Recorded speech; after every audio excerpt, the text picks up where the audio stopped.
Sebuah laporan gabungan dari Koalisi Aktivis HAM dan kelompok anti perang Kanada mengungkap bahwa pemerintah Kanada ternyata masih secara rutin mengekspor senjata ke Israel, meskipun sebelumnya mengklaim telah membatasi ekspor tersebut.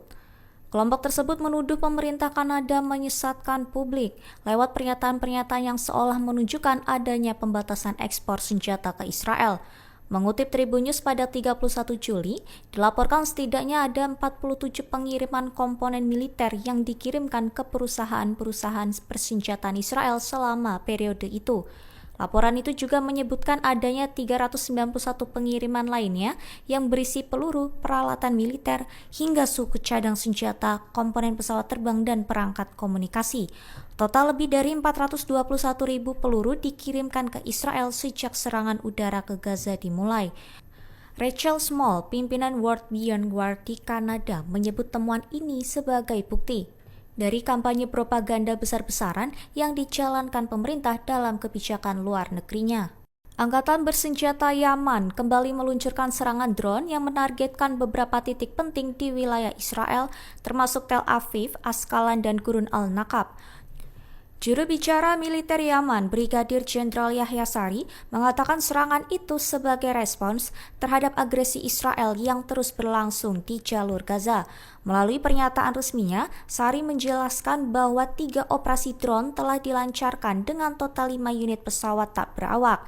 Ia mengungkapkan bahwa 2 drone pertama diarahkan ke situs sensitif di Tel Aviv. Operasi kedua menyasar posisi militer di Askalan dengan 2 drone tambahan. Sedangkan operasi ketiga menargetkan kawasan militer di Gurun Al-Nakab menggunakan 1 unit drone. Sari menegaskan bahwa seluruh serangan berhasil mencapai sasaran serta menyebut keberhasilan itu sebagai berkat Tuhan. Ia menambahkan serangan ini adalah bentuk dukungan terhadap rakyat Palestina yang tertindas. Mengutip Al-Mayadin pada 31 Juli, dilaporkan pihak militer Yaman menegaskan bahwa operasi seperti ini akan terus berlanjut hingga agresi. Pemimpin Hizbullah Lebanon, Naim Qasim, menolak tegas seruan perlucutan senjata terhadap kelompoknya. Ia menyebut tuntutan tersebut hanya akal-akalan semata dan akan menguntungkan Israel, bukan demi keamanan Lebanon.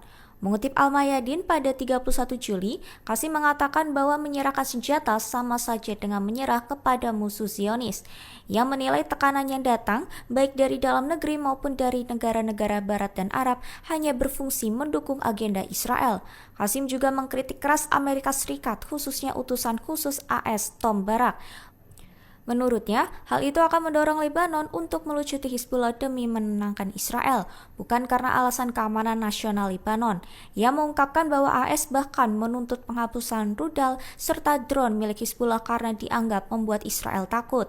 Qasim menegaskan fokus utama seharusnya adalah menghentikan agresi Israel yang masih berlangsung, bukan menekan Hizbullah untuk menyerah. Sejumlah negara barat mulai menunjukkan dukungan terbuka terhadap pengakuan negara Palestina. Prancis, Inggris, Kanada, hingga Australia mengisyaratkan kesiapan mereka untuk mengakui Palestina secara resmi melalui sidang Majelis Umum PBB pada September 2025 mendatang. Mengutip Tribun News pada 31 Juli, sementara itu Perdana Menteri Kanada Mark Carney menegaskan bahwa pendekatan lama terhadap solusi 2 negara sudah tidak relevan lagi. Ia menyebut pengakuan terhadap Palestina akan dilakukan. Menanggapi gelombang pengakuan ini, Perdana Menteri Israel Benjamin Netanyahu bereaksi keras. Ia mengecam keputusan negara-negara barat yang dianggap memberikan legitimasi kepada Palestina, terutama di tengah konflik yang masih berlangsung sejak 7 Oktober lalu. Netanyahu menuding langkah tersebut sebagai pengkhianatan terhadap Israel, serta menyebutnya sebagai respons keliru terhadap terorisme.